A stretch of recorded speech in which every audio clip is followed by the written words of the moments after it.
Hi guys! Welcome back to my channel. This is Teresita Agbayani. So today's cooking vlog, we are going to cook, tatawagin ko siya ng my other shrimp recipe. And we have shrimp, corn, potato, onions, bell pepper, and the green pepper, the siling haba, calamansi, oyster sauce, magic syrup, butter and garlic, salt, Knorr seasoning, and leaves, sari-sari, halo-halo. So let's get started cooking. So this is my own version of cooking. Instead of shrimp cajun, wala tayong mga spices. So I used to cook like this for my kids. So magpakulo ng tubig, lagyan ng asin, lagay ang sibuyas and potato and the corn para later on pag gisa natin ay luto na sila. Konting gisa na lang siya, papakulo natin hanggang maluto siya, and then spice na lang natin ng ground black pepper and some powder garlic and oyster sauce. Nilalagay ko na din pati magic syrup.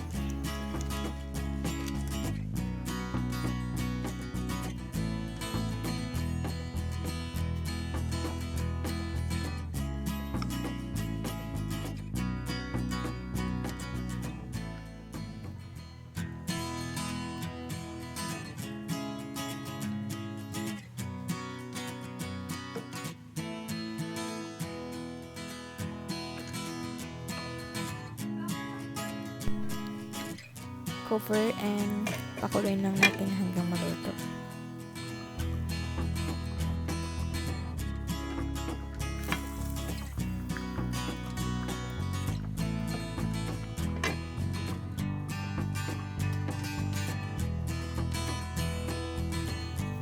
Check maybe after 9 to 10 minutes, and then luto na siya. Set aside natin to and umpisahan na natin magisa, and gumagamit ako ng butter and oil combine.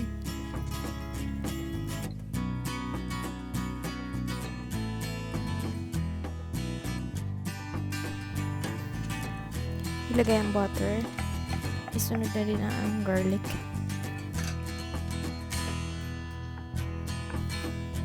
Gisahin lang natin hanggang mag-brown, lightly brown ang ating garlic.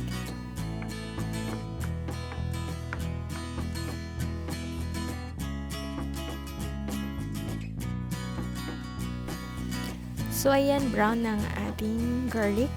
Lagyan na rin konting black pepper and ilagay na din ang ating hipon para gisahin natin.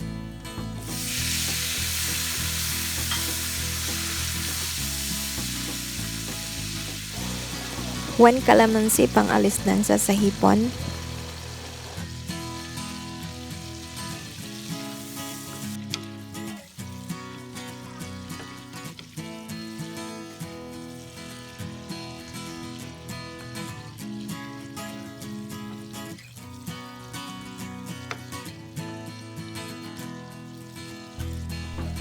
Keep on stir frying.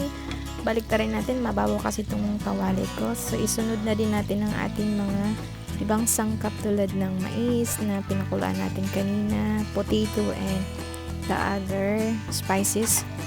Ilagay na natin lahat.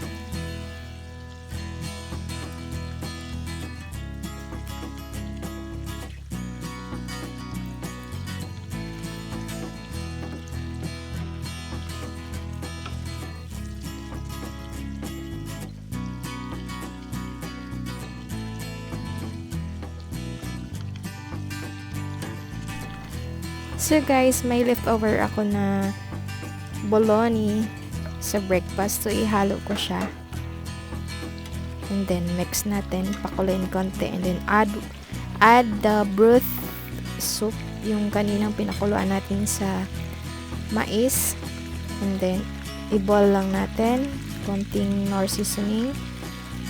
takpan uli. Hayaan natin pakuluin mga about 5 minutes or 3. Tsaka, finish na siya.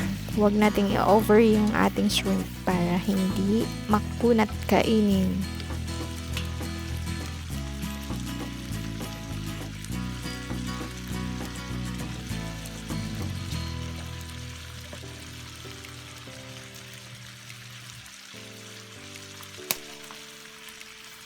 Lagyan natin konting basil para naman mag-twist yung lasa.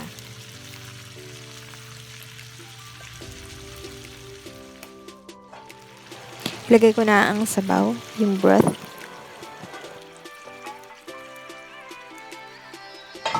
Pakuluin ng 1 minuto at isunod ang dahon.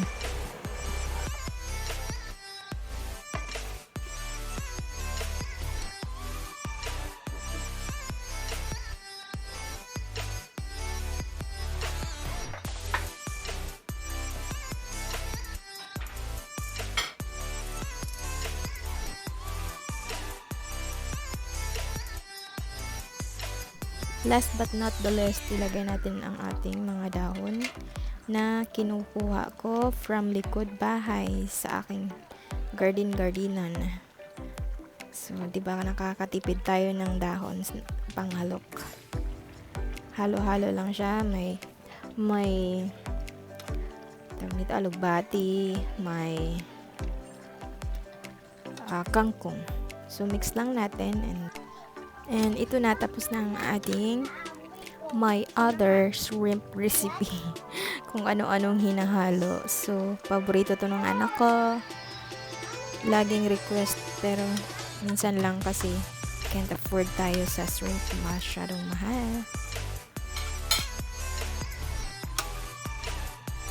So guys, if you enjoyed my video, please like and share, and don't forget to subscribe and click the notification bell para updated kayo sa aking mga video na i-upload in the future. Thank you for watching. God bless and have a nice day.